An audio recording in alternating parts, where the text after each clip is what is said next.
So friends, सबसे पहले तो आप सभी को गणेश चतुर्थी की बहुत बहुत शुभकामनाएं। अ, गणेश जी से दोनों हाथ जोड़कर प्रार्थना करता हूं कि आप इंडिया की जिस भी लोकेशन में हैं, अपने परिवार के साथ स्वस्थ, खुशहाल और फुल ऑफ एनर्जी भरा जीवन व्यतीत करें। जब भी गणेश चतुर्थी की बात होती है तो गणेश जी को विघ्नहर्ता भी बोला जाता है। और सबसे पहले जो जब भी पूजा की स्टार्टिंग की जाती है तो गणेश जी से ही की जाती है। गणपति का ये जो पूरा फेस्टिवल है ये तकरीबन 10 दिन तक चलता है। और अगर मैं आपसे बात करूं तो गणपति का ये जो फेस्टिवल है लगभग तो पूरे इंडिया में मनाया जाता है। बट अगर ज्यादा जो सेलिब्रेशन हमें देखने को मिलता है वो मुंबई की तरफ ज्यादा देखने को मिलता है।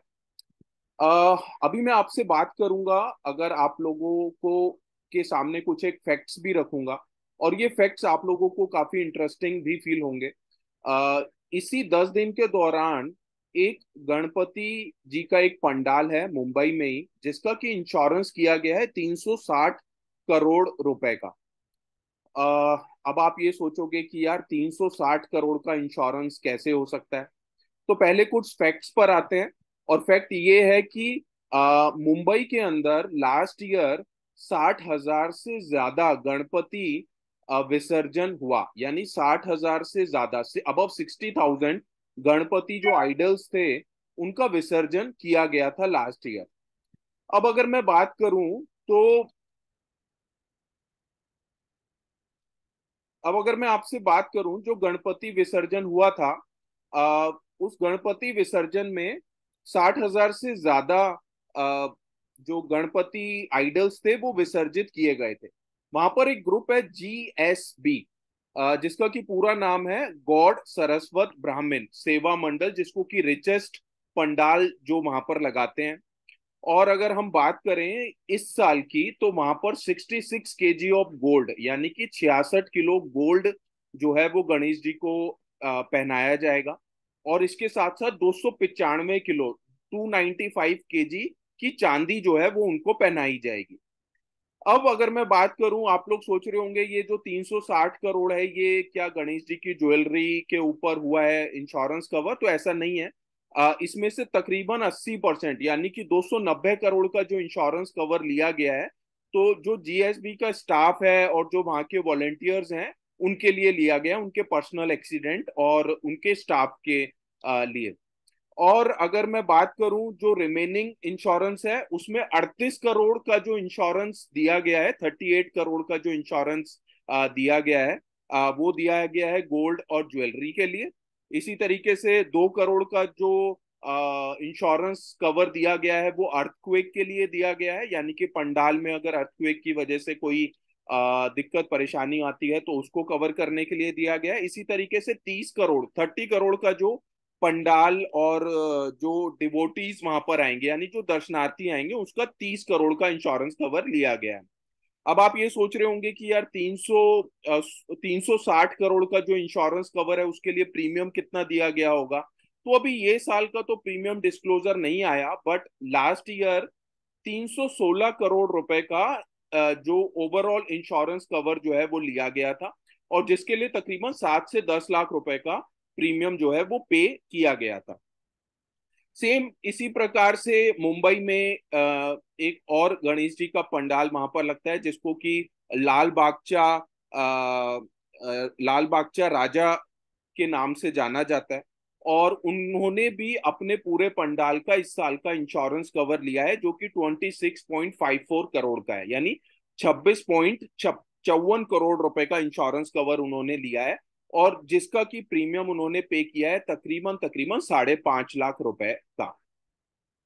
तो फ्रेंड्स, ये एक इंटरेस्टिंग फैक्ट था आज के बारे में, आज इंश्योरेंस इंडस्ट्री के बारे में, क्योंकि अगर हम इंश्योरेंस इंडस्ट्री में काम कर रहे हैं तो जो लेटेस्ट चल रहा होता है वो जरूर हमें पता होना चाहिए। सो नमस्कार दोस्तों, मेरा नाम दीपक जैन है और मैं हूं फाउंडर इन्फिनिटी गेन्स LLP। सबसे पहले तो आप सभी का बहुत बहुत स्वागत। और जैसा कि 5:10 का समय हो चुका है, मैं ज्यादा समय नहीं लूंगा और आज मैं आप लोगों के साथ इंट्रोड्यूस कराऊंगा एक ऐसे शख्स को जो सिर्फ अभी अपने ट्वेंटीज में है, यानी कि अभी उन्होंने अपना थर्टीज भी टच नहीं किया है। बट वो कहते हैं ना कि अगर हीरोज देखने हैं आपको तो जरूरी नहीं है कि आपको फिल्म हॉल में जाकर ही हीरोज देखने को मिलेंगे। हमारे इंश्योरेंस इंडस्ट्री के जो हीरोज हैं वो आपको यहीं हमारे आपके बीच में ही देखने को मिलेंगे। ऐसी क्या खास बात है अक्षय जैन के अंदर? खास बात यह है कि सिर्फ ट्वेंटीज में अभी वो हैं, लेकिन उनके साथ 100 से ज्यादा इंश्योरेंस कंसल्टेंट्स एसोसिएटेड हैं। और ये सभी उन 100 लोगों को हैंड होल्डिंग कर रहे हैं। उनकी रिक्रूटमेंट इन्होंने की है, उनकी ट्रेनिंग ये रेगुलर करते हैं। एक्टिवाइजेशन यानी कि जो वो बिजनेस करते हैं उसकी एक्टिवाइजेशन में उनको हेल्प करते हैं, और रेगुलर उनको ज्यादा से ज्यादा बिजनेस करने के लिए और अर्निंग करने के लिए मोटिवेट करते हैं। तो ज्यादा समय मैं नहीं लूंगा, 1 मिनट मैंने अक्षय का ज्यादा ले लिया। So Akshay Jain, I invite to you, आप आइए प्लीज, और सेशन को आपने हैंड ओवर लेना है। Sir thank you so much, पहले मेरे को ये अपॉर्चुनिटी देने के लिए, ये प्लेटफॉर्म देने के लिए जहाँ पे हम अपनी बात थोड़ी सी डिस्कस कर सकें सभी के साथ। And good evening to all of you. तो मेरा जो पर्पस है आज ज्वाइन करने का, तो उसका पर्पस ये है कि हम इंश्योरेंस इंडस्ट्री में काम तो जरूर कर रहे हैं, लेकिन इंश्योरेंस इंडस्ट्री में particularly I am talking about the health insurance. Health insurance में जो हम लोग काम कर रहे हैं उसके अब कुछ तरीके और काम करने का अर्निंग अपॉर्चुनिटी थोड़ा सा चेंजेस हो गए हैं पिछले कुछ टाइम में। आप शायद सुनते होंगे इस फाइनेंशियल ईयर में कि लॉस रेशियोज को लेके कंपनी थोड़ा सा तवज्जो देती है, हर कंपनी, कि लॉस रेशियो पे हमें ज्यादा फोकस करना है, कि हमें अपने लॉस रेशियोज को कंट्रोल कैसे करें। तो मेरे सामने की चीज आई है कि काफी एडवाइजर्स बिजनेस तो कर पा रहे हैं लेकिन अपनी लॉस रेशियो को कंट्रोल नहीं कर पा रहे। अब लॉस रेशियो मैं एक बार एक्सप्लेन कर देता हूँ, लॉस रेशियो एक्चुअली होती ही क्या है। लॉस रेशियो, सर मेरी आवाज आ रही yes yes, you are audible. है? लॉस रेशियो पर्टिकुलरली होती क्या है? कंपनी कैलकुलेट करती है लॉस रेशियो कैलकुलेशन करने के लिए कि कंपनी ने कितना एक फाइनेंशियल ईयर में एक एडवाइजर से प्रीमियम कमाया और उसी प्रीमियम पे कितना क्लेम दिया। तो basically total earned premium upon total claims in a financial year, basically loss ratio को कैलकुलेट करने का एक तरीका होता है। तो जो कंपनी के फाइनेंशियल्स होते हैं, हेल्थ इंश्योरेंस कंपनी या किसी भी कंपनी के जो फाइनेंशियल्स होते हैं वो इस लॉस रेशियो पे टिके हुए होते हैं। अब कोई भी कंपनी बिजनेस कर रही है तो वो प्रॉफिटेबिलिटी के लिए कर रही है, ना कि कोई सोशल सर्विस के लिए। अब कंपनी आपसे जो प्रीमियम लेती है उसी में से क्लेम देती है, ठीक। अगर उसका लॉस रेशियो ही गड़बड़ होगा, यानी कि मान के चलिए अगर वो किसी क्लाइंट से 100 रुपए ले रहे हैं प्रीमियम के फॉर्म में और वो खर्चे के फॉर्म में अगर 120 रुपए दिखा रहे हैं, तो कंपनी सरवाइव नहीं कर पाएगी। उसको नियर फ्यूचर में अपने ऑपरेशंस को क्लोज डाउन करना पड़ेगा और कहीं ना कहीं वाइंड अप करना पड़ेगा। तो वो सिचुएशन अगर ना हो तो कंपनी का जो जोर होता है वो कहती है कि लॉस रेशियो को थोड़ा सा कंट्रोल में कर लिया जाए टाइम रहते। शायद पहले इतना बड़ा चैलेंज नहीं रहता था लॉस रेशियोज को लेके, पोस्ट कोविड थोड़ा सा आप लॉस रेशियोज को लेके ज्यादा सुन रहे होंगे सभी के मुंह से। शायद इस फाइनेंशियल ईयर तो काफी कंपनीज ने एजेंट्स की जो कमीशन है उसको भी रिस्ट्रक्चर कर दिया है लॉस रेशियोज को देखते हुए। कहीं ना कहीं पहले से जो हमारे फिक्स पे आउट थे वो थोड़ा सा कम हुए पहले के मुकाबले। अब बात ये होती है कि लॉस रेशियो को कंट्रोल तो करना है, लेकिन करना कैसे है, बात वो है। कंट्रोल किस तरीके से करा जा सकता है? मुझे लगता है लॉस रेशियो कंट्रोल करने के तीन तरीके हैं। एक, अगर कोई हमारा एग्जिस्टिंग बेस है ऑलरेडी, मेरे पास अगर एक एडवाइजर है जो हमारे साथ सिस्टम में ऑलरेडी जुड़ा हुआ है एक कंपनी में, अब उसका सॉरी सो क्या, am I audible? Yes, you are audible. तो एग्जिस्टिंग बेस में हम एक चीज ऐड ऑन ये कर सकते हैं कि जो हमारा रिन्यूअल्स आते हैं, जैसे मान के चलिए हमारी अगर 10 लाख रुपीज का सम एश्योर्ड का पॉलिसी है at the time of renewal, तो हम उसे अपसेल कर सकते हैं। हम होता क्या है कि हमारा जब रिन्यूअल आता है, क्लाइंट को एक लिंक शेयर करते हैं, हम एक मैसेज देते हैं कि आपका ये प्रीमियम है एंड यू हैव टू पे दिस प्रीमियम। हम बस इतना ही करते हैं, जबकि हमारी ये प्रैक्टिस बिल्कुल गलत है। हमें कायदे से उससे मिलकर उसका जो भी सम इंश्योर्ड है, मान के चलिए अगर 5 लाख का सम इंश्योर्ड है, तो हमें उसको पुश करना चाहिए 10 लाख रुपीज पे ले जाने के लिए, ताकि कहीं ना कहीं थोड़ा सा टिकट साइज बढ़े आप लोगों के लिए। ठीक। अगर 10 लाख रुपीज का सम इंश्योर्ड है, तो उसको अपसेल करके हमें 15 लैक्स पे लेके जाना चाहिए। पहला प्रैक्टिस तो ये है। सेकेंड चीज, जो आजकल आप सुन रहे होंगे कि पॉलिसीज को डिडक्टेबल के साथ बेचा जाए। अब डिडक्टेबल क्या चीज है? डिडक्टेबल बेसिकली एक छोटा सा अमाउंट होता है। अगर at the time of issuance of policy अगर कोई क्लाइंट डिडक्टेबल के साथ ऑप्ट करता है पॉलिसी, तो उसे उस अमाउंट तक कंपनी क्लेम नहीं देती, उसके ऊपर तक का क्लेम देती है। ठीक है। उससे क्या होगा? डिडक्टेबल देने से आपके दो फायदे हैं। एक, जो आपका क्लाइंट है उसको डिस्काउंट मिल जाता है, क्योंकि आप जो डिडक्टेबल वाली पॉलिसी वो ऑप्ट करता है अपने लिए, तो उसको प्रीमियम पे कुछ ना कुछ डिस्काउंट मिलता है। अब होता क्या है, जनरली जो आंकड़े हैं हमारे, कि अगर 100 क्लेम मतलब 100 पॉलिसियां आपने अगर दी है, तो उसमें से 10 लोग ही क्लेम लेने वाले होते हैं, 90 लोग क्लेम नहीं लेते आपकी जो बेस पॉलिसीज हैं। अब जो 90 पॉलिसीज हैं, आप उनसे सारा प्रीमियम ले रहे हो, मतलब कि विदाउट डिडक्टेबल आपने पॉलिसी बेची, आपने 90 पॉलिसीज का प्रीमियम उठा लिया। आप उन 90 पॉलिसी होल्डर का कहीं ना कहीं थोड़ा सा नुकसान कर रहे हो। आप 90 पॉलिसी होल्डर को ये सोच के देना चाहिए कि हाँ, मैं अगर डिडक्टेबल उसको देता हूँ तो प्रीमियम पे उसको कुछ ना कुछ डिस्काउंट मिल जाएगा। और अगर हम कैलकुलेशन पे लेके चलें, जो कि कंपनी से अगर स्टैट्स की बात करें, तो average claim occurrence per year की बात करें, तो हम 5 साल में इंसान का एक क्लेम आता है।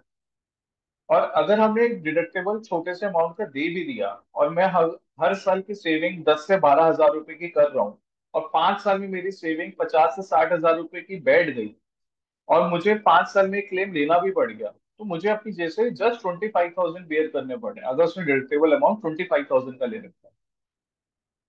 ठीक। तो उसमें आपका कहीं ना कहीं एक तो क्लाइंट रिटेन होता है, कि उसको डिस्काउंट मिल गया, आपके क्लाइंट को उसको समझ आया है कि डिडक्टेबल का मतलब क्या है।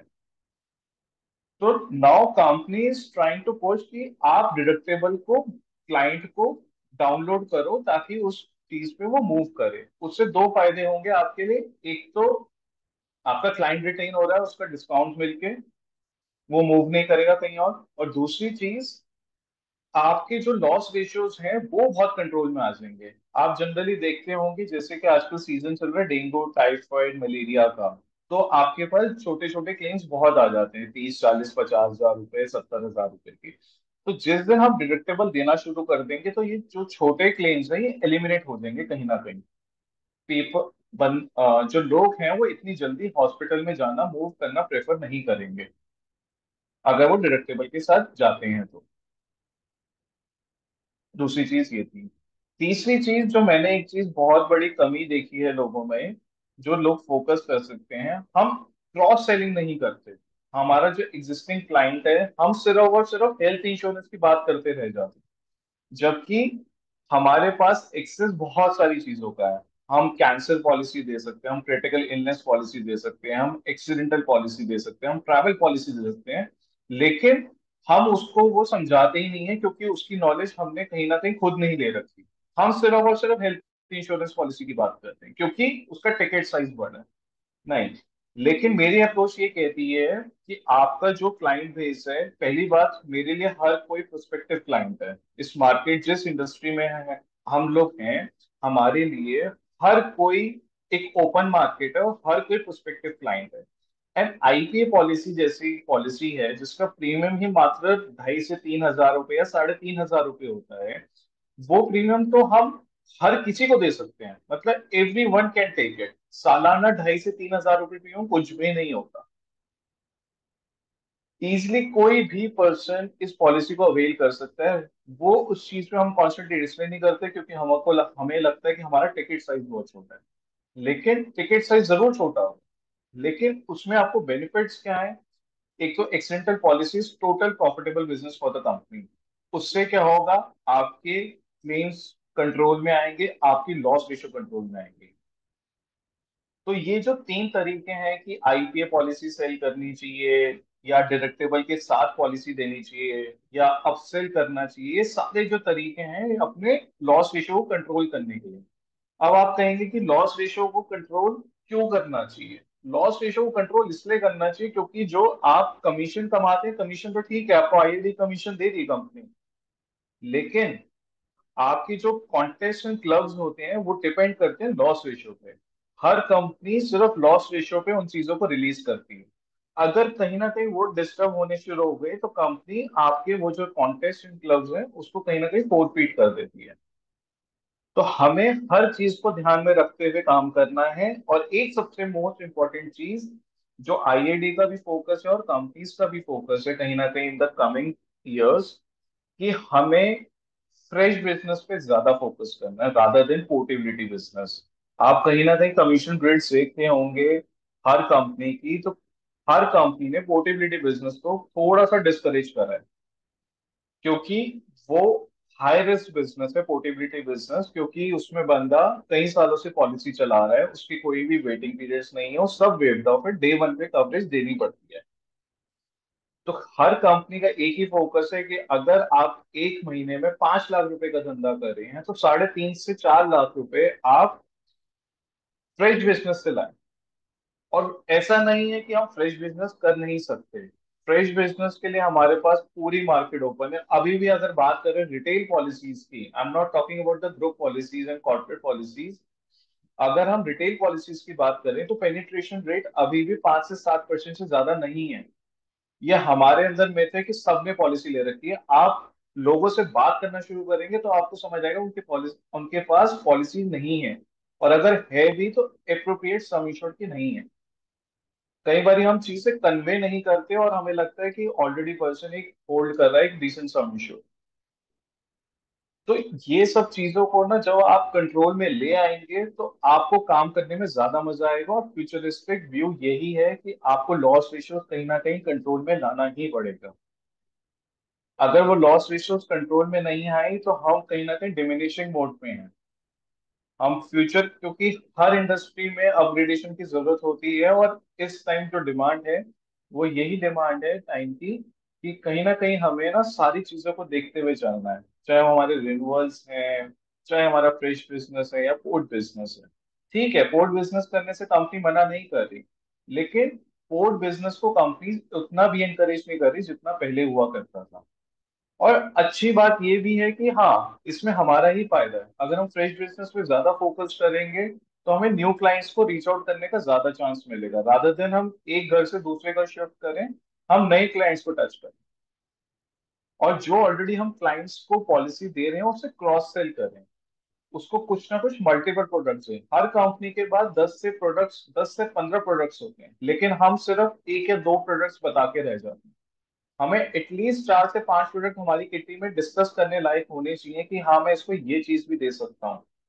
आज की आज के टाइम में हमारे पास क्रिटिकल इलनेस पॉलिसीज हैं, accidental policy, cancer care policy, हम ये क्यों नहीं डिस्कस करते? कंपनी तो नहीं मना करती, कंपनी तो चाहती है ये पॉलिसीज हम बेचें और करें काम। तो इन चीजों से थोड़ा सा हमारा ना लॉस रेशियो कंट्रोल में आ सकता है।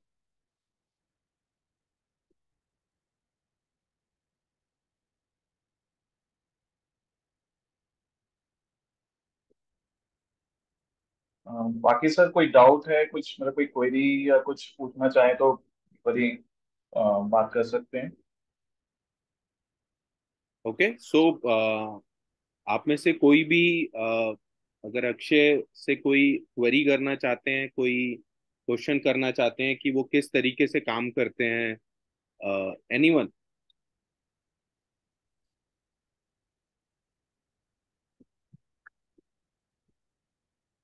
ओके, सो अक्षय, थोड़ा आप ने जैसे जो आपके साथ 100 लोग एसोसिएटेड हैं, तो हाँ जी। बेसिक, तो आप उनको किस तरीके से गाइड करते हैं, या आप उनको किस तरीके से अपना डे अपना दिन को शेड्यूल करने के लिए आप उनको कैसे बोलते हैं कि आपको अपना दिन का जो शेड्यूल है वो किस तरीके से होना चाहिए? सो पहला ना मैं थोड़ा सा अपना बैकग्राउंड शेयर कर देता हूँ सभी के साथ, ताकि थोड़ा सा आइडिया हो जाए कि एक्चुअली सर मैंने 4 साल पहले इंश्योरेंस इंडस्ट्री को ज्वाइन करके शुरू करा था अपना काम। And I was completely new into this industry, मुझे कोई कुछ नहीं पता था। लेकिन हमने खुद थोड़ा सा काम करते करते सही गाइडेंस मिली, सही नॉलेज मिली, और टीम बिल्डअप करी। आज हमारे पास तकरीबन 100 से ज्यादा एडवाइजर्स हैं, रिक्रूटमेंट खुद से करी है। एंड जो टीम हैंडलिंग है सर, उसमें मेरा यही मानना है कि हम रिक्रूटमेंट से लेके एजुकेशन तक हमारी जिम्मेदारी है। हम रिक्रूटमेंट करते हैं, कंपनी के प्रोसेस समझाना होता है, सारी चीजें उसकी अंडरराइटिंग किस तरीके से होती है, क्या प्रोसेस होता है, पॉलिसी लॉगिन से लेकर क्लेम सेटलमेंट तक। क्योंकि हेल्थ इंश्योरेंस की अगर हम बात करते हैं तो हम सबसे ज्यादा जो फोकस्ड होते हैं वो क्लेम सेटलमेंट में होते हैं। तो अगर हम अपने एडवाइजर को वो कॉन्फिडेंस दे दें कि चीजें किस तरीके से कहाँ मूव कैसे होती हैं, तो वो कंफर्टेबल होकर काम करना शुरू कर देता है हमारे साथ। और बाकी सर जो हमारा दिन स्टार्ट होता है वो 9:30 बजे स्टार्ट होता है सर, और शाम 7 साढ़े 7 तक हम उसे, वैसे तो रात का कोई टाइम नहीं है, कई बार 10:30 11 बजे भी फोन आके और हमें लीड्स मतलब बात होती है हमारी एजेंट से। लेकिन सर यही सही तरीका है कि एडवाइजर्स को हैंडल करने का, कि लोगों को सही तरीके से एजुकेट करा जाए, चाहे वो पॉलिसी पंचिंग से लेकर क्लेम सेटलमेंट तक हो, सारी चीजें उनको ठीक तरीके से सही समय पे बता दी जाए। बिल्कुल। सो जब भी हम बात करते हैं इंश्योरेंस सेक्टर में ग्रोथ की, या मैं आप लोगों को मैं बहुत कॉन्फिडेंटली ये कह सकता हूँ कि इंश्योरेंस सेक्टर में कोई भी अपनी मर्जी से तो नहीं आता। उसको या तो उसके हालात या उसकी डेस्टिनी उसको इंश्योरेंस सेक्टर में लेकर आती है। बट आप उस इंडस्ट्री में आ चुके हैं जो कि आज की डेट में IRDAI का भी, गवर्नमेंट का भी फोकस है। तो इंश्योरेंस फॉर ऑल बाय 2047, ये हमारी गवर्नमेंट का भी और IRDAI का भी ये फोकस है। तो इंडिया की जो इंश्योरेंस इंडस्ट्री है वो बेसिकली 3 पार्ट में डिवाइडेड है: लाइफ इंश्योरेंस, जनरल इंश्योरेंस और हेल्थ इंश्योरेंस। और जब भी मैं लाइफ इंश्योरेंस की बात करता हूँ तो लोग कहते हैं कि वो कहते हैं ना कि हम अपने आसपास कुछ लोगों से बात कर लेते हैं और हम हमारे मन में ये क्रिएट हो जाता है कि ऑलरेडी सभी के पास इंश्योरेंस है ना। ऐसा हम लोग अपने माइंड में मान लेते हैं। बट मुझे ऐसा लगता है जब भी मैं डेटा की बात करता हूँ तो लाइफ इंश्योरेंस सेक्टर की अगर बात करूं तो आज की डेट में इंडिया में 86% का प्रोटेक्शन गैप है। इसका मतलब ये हुआ कि इंडिया के अंदर सिर्फ 14% लोग ऐसे हैं जिनको जितना टर्म इंश्योरेंस चाहिए उतना टर्म इंश्योरेंस है। जब मैं बात करता हूं कि 86% लोगों के पास प्रोटेक्शन गैप है, इसका मतलब ये है कि इंडिया के अंदर 86% लोग ऐसे हैं या तो उनके पास प्रॉपर इंश्योरेंस कवर नहीं है, या फिर अगर उनके पास इंश्योरेंस कवर है तो वो कम है। जब मैं जनरल इंश्योरेंस इंडस्ट्री की बात करता हूं तो जनरल इंश्योरेंस इंडस्ट्री में इतना पोटेंशियल है कि आज की डेट में 51% व्हीकल्स जो कि इंडियन रोड पर दौड़ रहे हैं वो अनइंश्योर्ड हैं, है ना। जबकि जबकि आप मान के चलिए कि ये वो जो जनरल इंश्योरेंस सेक्टर, ये वो सेक्टर है जहां पर कि इंश्योरेंस लेना मैंडेटरी है ना।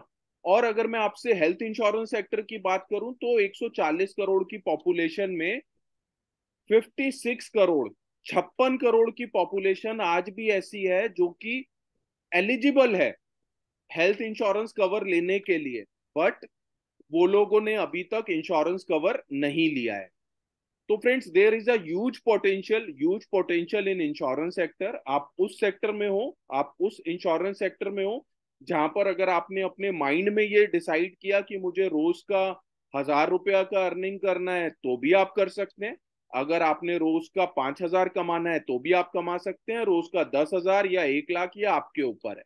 तो there is a huge potential, और ये एक ऐसा सेक्टर है जहां पर ना सिर्फ आप अपने परिवार के लिए अर्निंग कर पाते हैं, बल्कि समाज के लिए भी आप बहुत अच्छा कर पाते हैं।